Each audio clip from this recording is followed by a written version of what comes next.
দিয়ে বলেছিলাম ঘি গরম মশলাটা দিয়ে দিচ্ছি, হয়ে গেছে। একটু ঘি দিয়ে দেবো, নিরামিষ রান্না তো ঘি গরম মশলা হলে ভালোই লাগে। অল্প একটু ঘি দিয়ে দিলাম, ব্যাস অলমোস্ট হয়ে গেছে। মশলা ভেজে সবগুলো আলু মাশরুম সব ভেজে নিয়েছি, এখন দিয়ে দিলাম ঘি গরম মশলা। তরকারিটা হয়ে গেছে, নামিয়ে নেব।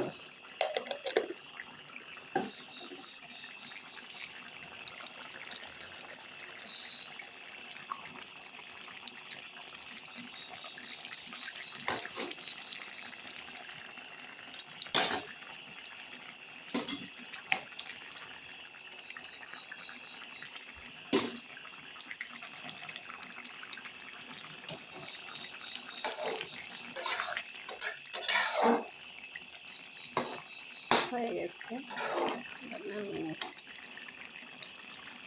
বাস।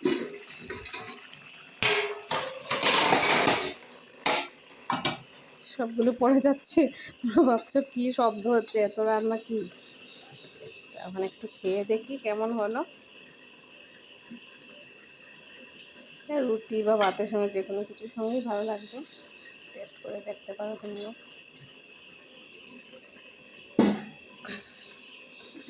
নিজেই রান্না করছি, নিজেই খেয়ে দেখছি কেমন হয়েছে।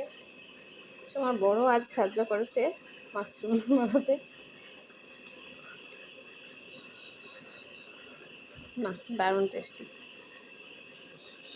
বাড়িতে বানিয়ে খেতে পারো, সত্যি ভালো হয়েছে। নিজে বানিয়েছে বলে নয়, সত্যি সত্যি ভালো হয়েছে। নিরামিষ মাশরুম তোমরাও বানিয়ে খেতে পারো এইভাবে, একদম সিম্পল, মানে যা থাকে নুন হলুদ জিরা এই সমস্ত দিয়ে করেছি। গরম মশলা দিয়েছি, আদা দিয়েছি, আর একটু ঘি দিয়ে দিলাম, বাস কাজটা হয়ে গেছে। ভীষণ টেস্টি হয়েছে, তোমরাও বানিয়ে দেখতে পারো। ঠিক আছে, বেশি করে আমাকে লাইক করবে, সাবস্ক্রাইব করবে।